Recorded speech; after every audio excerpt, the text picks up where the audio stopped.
नमस्कार दोस्तों, आज की कहानी है दादी दादू आप लोगों को मम्मी पापा ने डांटा है ना। बहुत हुआ मीना, अब मैं अपने स्वाभिमान के साथ समझौता नहीं कर सकता और इस घर में एक पल भी नहीं रह सकता। राजेश जी नीलम और रोहित के कांटों भरे तानों से आहत होकर बोले, बिल्कुल सही कह रहे हैं आप। अब मैं भी एक पल इस घर में नहीं रहना चाहती। अभी तक मैं सोच रही थी कि शायद एक दिन परिस्थितियां सही हो जाएंगी, लेकिन अब पानी सिर से ऊपर गुजर चुका है। मीना जी भी अपने आंसुओं को पोंछते हुए बोली, दादी दादू आप लोग रो क्यों रहे हैं। 7 साल की कन्नू मन्नू उन दोनों के आंसुओं को अपने नन्हे नन्हे हाथों से पोंछते हुए बोली, कुछ नहीं बेटा, बस आंख में तानों का कंकड़ चला गया। राजेश और मीना जी व्यथित होकर बोले, हमें मालूम है आपको मम्मी पापा ने डांटा है ना, इसीलिए रो रहे हैं ना आप लोग। और वह दोनों भी रोते हुए दादी दादू से चिपक गए। अभी थोड़ी देर पहले की घटना आंखों में चलचित्र की भांति घूम उठी। रोहित, मैंने जिंदगी भर इन दोनों को अपने पास रखने का ठेका नहीं ले रखा है। तुम्हारे बड़े भैया तो अपनी सारी जिम्मेदारियों से मुंह मोड़कर आराम से विदेश में रह रहे हैं। इन दोनों बुड्ढा बुड्ढी को हमारे मत्थे मर दिया। जब इन बुड्ढा बुड्ढी को हमें कुछ देना ही नहीं है तो हम क्यों इनको अपने पास रखें। नीलम का एक एक शब्द जहर बुझे तीर के समान दोनों के सीने को छलनी कर रहा था। बिल्कुल सही कह रही हो तुम, गलती तो मैंने भी की इन दोनों को अपने पास रखकर। जैसे भैया ने छोड़ दिया था वैसे ही हमें भी छोड़ देना चाहिए था, लेकिन अब बिल्कुल भी नहीं। जहाँ जी चाहे वहाँ रहें। प्राणों से प्यारा बेटा बोल पड़ा, जिससे ना जाने कितनी उम्मीदें थी उन दोनों को। हे भगवान, यह दिन देखने से पहले हम लोग मर क्यों नहीं गए। बेटा बहू के मुंह से ये शर्मनाक अपशब्द सुनकर दोनों के मुंह से एक साथ निकला, काश यह धरती फट जाए और हम लोग इसी में समा जाएं। बहू तो चलो पराई है, पर अपने कोक जाए से ऐसी उम्मीद बिल्कुल नहीं थी। चलिए पहले मिलवाते हैं आपको राजेश जी मीना से। राजेश और मीना का हंसता मुस्कुराता परिवार, 2 बेटे और दोनों ही होनहार। उन दोनों ने अपना सब कुछ बच्चों की पढ़ाई के लिए सारी जमा पूंजी दाव पर लगा दिया। सिर्फ गांव का एक पुश्तैनी मकान छोड़कर, वह भी सिर्फ इसीलिए क्योंकि वह अपने आप को गांव की जड़ों से अलग नहीं करना चाहते थे। और उनकी सोच रही थी कि एक दिन जब बच्चे तैयार हो जाएंगे तो हम लोगों को अपनी फिक्र करने की क्या ज़रूरत है। ईश्वर की कृपा से दोनों बेटे पढ़ लिख कर इंजीनियर भी बन गए। बड़ा बेटा विदेश में सेटल हो गया और वहीं शादी करके वहीं की नागरिकता लेकर हमेशा के लिए वहीं बस गया। बहुत धक्का लगा उस पार, लेकिन अभी छोटे बेटे से उम्मीद की किरण बाकी थी। लेकिन कहते हैं अगर एक बच्चा ऐसा करता है तो दूसरा भी उसके नक्शे कदम पर चल पड़ता है। रोहित ने भी अपने साथ काम करने वाली नीलम के साथ शादी कर ली और अचानक दरवाजे पर लाकर उन दोनों के अरमानों को एक साथ ध्वस्त कर दिया। खैर, बच्चों की खुशी में खुद को ही दोनों ने खुश कर लिया, लेकिन नीलम अपनी मस्ती में मस्त रहने लगी। उन दोनों से कोई ज़्यादा मतलब नहीं रखती और जब देखो तब उन दोनों को अपने पास रखने का एहसान जता देती। समय पंख लगाकर उड़ने लगा। नीलम की गोद में 2 जुड़वा बेटियां आ गई। दोनों बेटियां अपने दादी दादू से बहुत प्यार करती थी। नीलम जब भी ऑफिस या बाहर जाती, यहाँ तक कि शहर से बाहर भी, तो वह दोनों अपने दादी दादू के पास ही रहती। समय के साथ रोहित और नीलम ने अपना घर खरीदना चाहा। पापा बहुत दिन किराए के घर में रह लिए, अब हम चाहते हैं कि अपना घर खरीद लिया जाए। रुपए कम पड़ रहे हैं तो अपना गांव वाला घर बेच देते हैं। रोहित पास आकर बोला, बेटा जब कभी हम लोगों का मन करता है तो 2-4 दिन के लिए अपने लोगों के बीच चले जाते हैं। अगर एक बार घर बेच दिया तो हमेशा के लिए गांव से टूट जाऊंगा। मैंने अपने जीवन भर की कमाई, सारी जमा पूंजी, यहाँ तक कि मीना ने अपने गहने तक तुम लोगों पर निछावर कर दिए, लेकिन अब वह घर नहीं। एक तरह से राजेश जी ने मना करते हुए कहा, क्योंकि राजेश जी अपने आप को पूरी तरह से खाली करना नहीं चाहते थे। रोहित और नीलम का व्यवहार देखते हुए समय पता नहीं कब पलट खा जाए, तो कम से कम सिर छुपाने के लिए छत तो होनी चाहिए।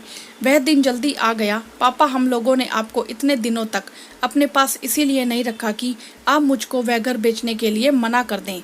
मुझको तो वह घर बेचना ही है। अब तो रोहित तमक कर बोला। और क्या आप लोगों को हराम की रोटी इसीलिए नहीं खिलाई कि समझ लीजिए वो घर इतने दिनों तक रोटी खिलाई उसका किराया है। नीलम भी तमक कर बोली, अच्छा तो अब इन लोगों की निगाह मेरी आखिरी जायदाद पर टिकी है, लेकिन मैं वह घर नहीं बेचूंगा, चाहे जो कुछ भी हो जाए। राजेश जी और मीना जी ने कठोर फैसला ले लिया और उस दिन से रोहित और नीलम उल्टी सीधी बातों से हर पल उन लोगों का सीना छलनी करते रहते हैं, लेकिन वह दोनों सिर्फ कन्नू मन्नू के कारण ही रुके थे। और आज तो उन दोनों ने सारी मर्यादाएं ही तोड़ डाली। हम लोगों को मम्मी पापा की जगह बुड्ढा बुड्ढी तक कह डाला और वह दोनों गांव जाने की तैयारी करने लगे। दादी दादू आप लोग कहाँ जा रहे हैं? कन्नू मन्नू दोनों को घर से बाहर निकलता हुआ देखकर बोली, बेटा हम लोग गाँव जा रहे हैं, हम भी चलेंगे। और दोनों उन लोगों के पैरों से लिपट गई।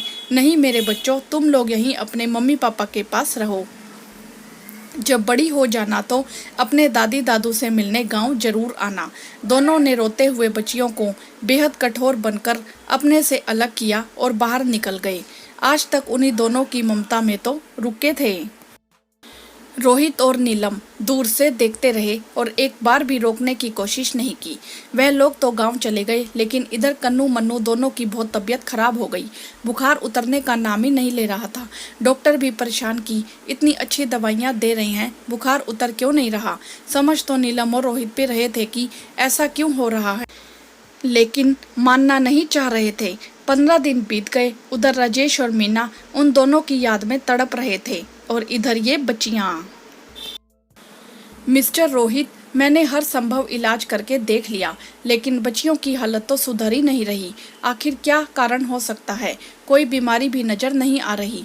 क्या इन बच्चियों का कोई हितैषी इन लोगों से दूर हो गया है? डॉक्टर साहब क्या बताएं? और रोहित ने सारी बातें उनको बता दी। मिस्टर रोहित, अगर आप अपनी बच्चियों को स्वस्थ देखना चाहते हो तो तुरंत गाँव जाकर अपने माता पिता को वापस लेकर आइए, वरना कुछ भी हो सकता है, क्योंकि कभी कभी हर बीमारी का इलाज दवा नहीं होती। इन बच्चियों को दवा की नहीं, अपने दादा दादी का साथ चाहिए, डॉक्टर समझाते हुए बोले। अब तो रोहित और नीलम बड़े परेशान की हम लोगों ने कैसे कैसे कटु शब्द मम्मी पापा को बोले हैं, क्या वह हम लोगों को माफ करेंगे? लेकिन अगर बच्चियों की जान बचानी है तो उन लोगों के पास जाना ही पड़ेगा, और अगर धुतकार भी देंगे तो तब भी जबरदस्ती लेकर आऊँगा। रोहित और नीलम कन्नू मन्नू को उसी हालत में लेकर राजेश और मीना जी के पास पहुंच गए। मीना अभी अभी खाने की थाली लेकर बैठी ही थी कि दरवाजे की कुंडी खटकी। कौन आ गया? और दरवाजे पर रोहित और नीलम को देखकर चौंक पड़ी। दोनों ने ही दोनों बच्चियों को गोद में उठा रखा था।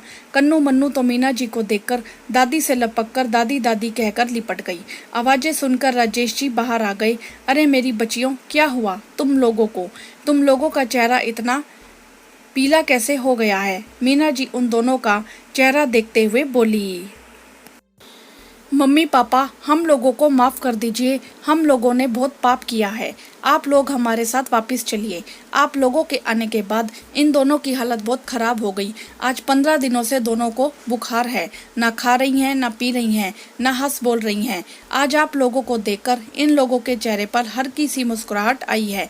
प्लीज़ मम्मी पापा, हम लोगों के लिए ना सही, अपनी पोतियों के लिए आप लोग हमें क्षमा कर दीजिए। हम लोग वादा करते हैं कि भविष्य में फिर कभी आप लोगों को किसी भी प्रकार का मानसिक कष्ट नहीं देंगे। अगर कभी भी आपको कुछ इस तरह का महसूस हो तो हम लोगों को जरूर छोड़ दीजिएगा। रोहित और नीलम ने उन दोनों के पैर पकड़ लिए। हाँ मम्मी पापा, मेरी बच्चियों की ज़िंदगी मेरी झोली में डाल दीजिए। हमारी गलती माफ़ी के लायक बिल्कुल भी नहीं है, लेकिन एक माँ दूसरी माँ से अपनी बच्चियों की जिंदगी मांग रही है। नीलम ने रोते हुए अपनी झोली मीना जी के आगे फैला दी। हाँ दादी दादू, वापिस घर चलिए, नहीं तो हम लोग भी आपके पास ही रहेंगे। हम लोगों को आपके बगैर उस घर में नहीं रहना। फिर दोनों रोते हुए मीना और अजीत जी से लिपट गई। अरे वाह, एक माँ की मोह ममता। कहते हैं ना कि मूल से सूत ज़्यादा प्यारा होता है। और राजेश और मीना का दिल बच्चियों के मुंह में फिसल गया और वह लोग फिर से कन्नू और मन्नू के लिए वापस आ गए। हाँ तो दोस्तों, क्या राजेश जी और मीना जी ने सही किया? आपकी इस विषय में क्या राय है? आप हमें कमेंट करके ज़रूर बताएं। वीडियो को लाइक करें, शेयर करें और चैनल को सब्सक्राइब भी करें। धन्यवाद।